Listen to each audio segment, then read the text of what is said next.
بسم اللہ الرحمن الرحیم والصلاة والسلام علی سید الانبیاء خاتم النبیین محمد صلی اللہ علیہ وسلم۔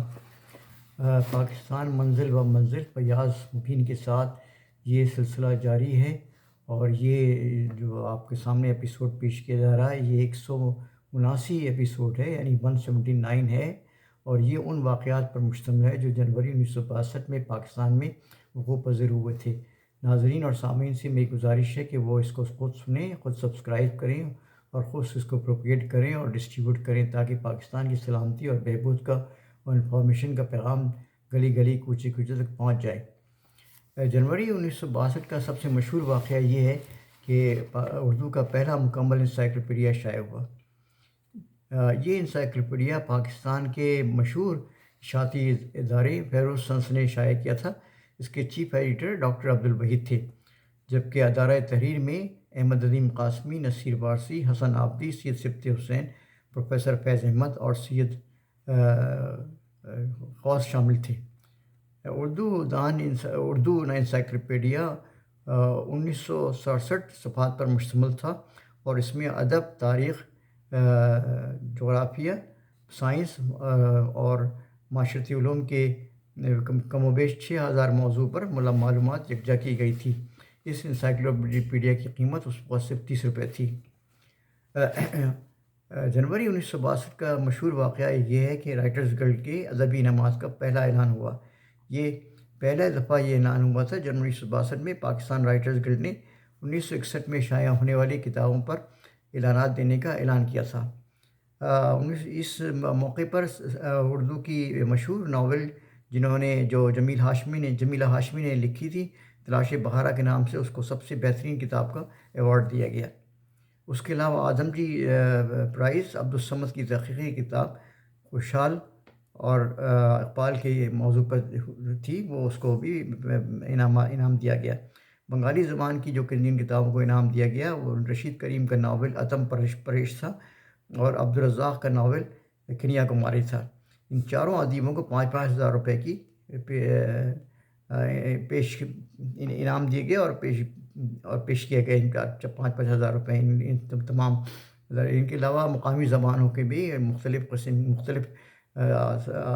رائٹرز کو اور آتھرز کو انعامات دیے گئے۔ جنوری 1962 کا ایک مشہور واقعہ یہ ہے کہ انگلستان کی کرکٹ ٹیم نے پاکستان کا دورہ مکمل کیا۔ یہ 1961-62 میں انگلستان کی ٹیم نے پاکستان کا دورہ کیا تھا اور 3 ٹیسٹ میچوں کی ایک سیریز کھیلی تھی۔ یہ سیریز انگلستان نے 1-0 سے جیتی تھی۔ اس سیریز کا دوسرا ٹیسٹ 19 سے 24 جنوری 1962 کے دوران ڈھاکہ میں کھیلا گیا۔ یہ میچ ایک یادگار حیثیت رکھتا تھا کہ حنیف محمد نے اس میچ کی دونوں اننگز میں سنچری اسکور بننے کا اعزاز حاصل کیا۔ وہ پہلے پاکستانی تھے جنہوں نے یہ اعزاز حاصل کیا تھا۔ حنیف محمد کے علاوہ پاکستان کے جن کھلاڑیوں نے ایک ٹیسٹ میچ میں کی دونوں اننگز میں سنچری بنانے کا اعزاز حاصل کیا ہے، ان کی لسٹ یہ ہے: جاوید میانداد، جنہوں نے نیوزی لینڈ کے خلاف دونوں اننگز میں سنچری بنائی; وجاہت اللہ واسطی، جنہوں نے سری لنکا کے خلاف دونوں میچوں میں سنچری کی; تیسرے آدمی تھے یاسر حمید، جو انہوں نے بنگلہ دیش کے مقابلے میں یعنی مشرقی پاکستان کے مقابلے میں میچ جیتا اور دونوں اننگز میں سنچری کی. چوتھے کھلاڑی انعام زمام الحق تھے، جنہوں نے بھارت کے مقابلے میں دونوں اننگز میں سنچری مکمل کی تھی. پانچویں کھلاڑی محمد یوسف ہیں، جنہوں نے ویسٹ انڈیز کے مقابلے میں دونوں اننگز میں سنچری کی تھی. یہ مشہور ریکارڈ تھا جو کہ میں نے آپ کے سامنے پیش کیا ہے. 1962 کا ایک اور مشہور واقعہ ہے کہ PIA نے ایک عالمی ریکارڈ قائم کیا۔ 2 جنوری 1962 کو PIA کے بوئنگ طیارہ 720 طیارے نے لندن اور کراچی کے درمیان پرواز کا نیا عالمی ریکارڈ قائم کیا۔ اس طیارے نے، جسے عبید اللہ بیگ چلا رہے تھے، 3,923 میل کا سفر طے کیا صرف 6 گھنٹے 45 منٹ اور 23 سیکنڈ میں۔ یہ ایک ریکارڈ تھا اس وقت تک۔ 1 جنوری 1962 کو ملائک حکمران سید پترا جمال نے لاہور میں بیان جاری کیا کہ پاکستان کی ترقی پورے ایشیا کی استحکام کی ضمانت ہے۔ ملیشیا پاکستان کا بہت ہی قریبی ساتھی ہے اور بہت ہمیشہ ہر محاذ پہ، ہر موقع پہ، ہر فورم پہ ملیشیا پاکستان کو سپورٹ کرتا ہے۔ پاکستان بھی بہت ہی اہمیت دیتا ہے اپنے تعلقات کو ملیشیا سے کے بارے میں۔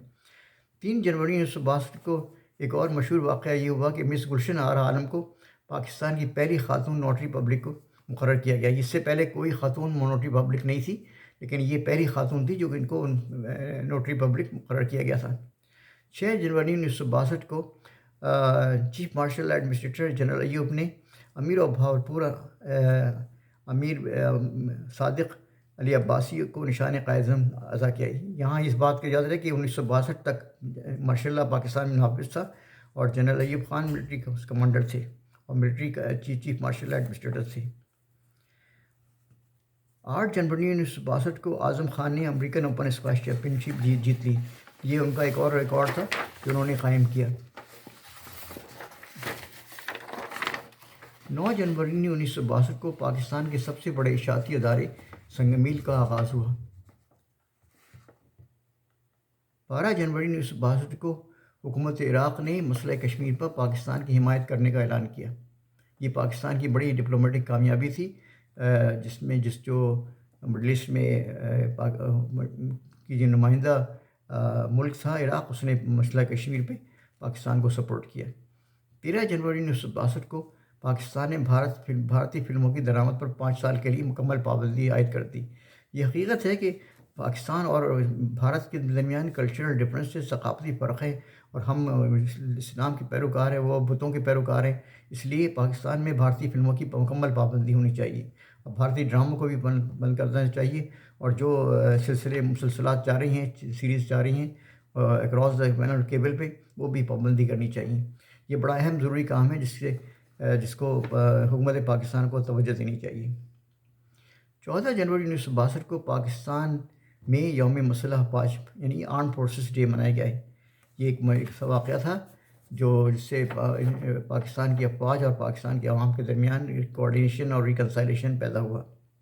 15 جنوری 1962 کو پاکستان نے اقوام متحدہ میں درخواست کی کہ اس کے اقوام متحدہ کی سلامتی کونسل کا اجلاس کشمیر کے موضوع پر طلب کیا جائے، بھارت ہمیشہ پاکستان کی مخالفت کرتا ہے اور پاکستان کو ڈٹائی کے ساتھ پاکستان کی ہر کوئی سفارتی کوششوں کو ناکام بنانے کی کوشش کرتا ہے، اور ہمیشہ انہوں نے اس کو ڈسٹرائے کرنے کی کوشش کی ہے۔ اسی لیے 17 جنوری 1962 کو بھارت نے مطالبہ کیا کہ سلامتی کونسل کا مسئلہ کشمیر پر سلامتی کونسل میں کشمیر پر غور نہ کیا جائے۔ 19 جنوری 1962 کو جناب اختر حسین کو پاکستان کا چیف الیکشن مقرر کیا گیا۔ 19 جنوری 1962 کو ہی بھارت نے اپنی 85% فوج پاکستان کی سرحدوں پر جمع کر دی۔ 23 جنوری 1962 کو جاپان کے ولی عہد پرنس اکیہیٹو اور اپنی رفیق حیات پرنسس مچیکو کے ساتھ پاکستان کے دورے پر تشریف لائے۔ پاکستان جاپان کے ساتھ اپنے تعلقات کو بہت اہمیت دیتا ہے، اور پاکستان جاپان کے ساتھ ہمیشہ شانہ بہ شانہ کھڑا رہتا ہے ہر سیاسی فورم پہ، اور ہمیشہ پاکستان نے جاپان کی حمایت کی ہے۔ 24 جنوری 1962 کو حکومت پاکستان نے چاٹگام میں فولاد کا کارخانہ قائم کرنے کی منظوری دے دی۔ 20 جنوری 1962 کو پاک افغان سرحد کھول دی گئی۔ 30 جنوری 1962 کو جناب عبدالقادر نے وفاقی وزیر خزانہ کی حیثیت سے حلف اٹھا لیا۔ پہلے جب یہ مارشل اللہ ایوب خان کا نہیں شامل تھا تو اس وقت پاکستان کی پارلیمنٹ یعنی قومی اسمبلی میں حلف اٹھایا جاتا تھا اور تمام وزیروں کا، لیکن جب سے فوجی حکومت نے کنٹرول سنبھالا اس وقت سے یہ سلسلہ ختم کر دیا گیا، اور پھر جو وزیر تھے وہ صدر مارشل اللہ ایڈمنسٹریٹر کے سامنے حلف لینے لگے۔ 31 جنوری 1962 کو گورنمنٹ آف پاکستان نے مرکزی رویت ہلال کمیٹی کی تشکیل مکمل کی۔ یہ واقعات تھے جو میں نے آپ کے سامنے جنوری 1962 کے پیش کیے۔ یہ میری گزارش ہے لوگوں سے کہ یہ آپ خود اپنے دوستوں کو، اقربا کو، اپنے ساتھیوں کو، اپنے دوستوں کو، اپنے اسٹوڈنٹس کو اس کو ڈسٹریبیوٹ کریں تاکہ پاکستان کی سلامتی اور کامیابی کی اطلاعات سارے جہاں میں پھیل سکیں۔ اللہ تعالیٰ سے دعا ہے کہ پاکستان کو قائم و دائم رکھیں۔ پاکستان زندہ باد، پاکستان پائندہ باد۔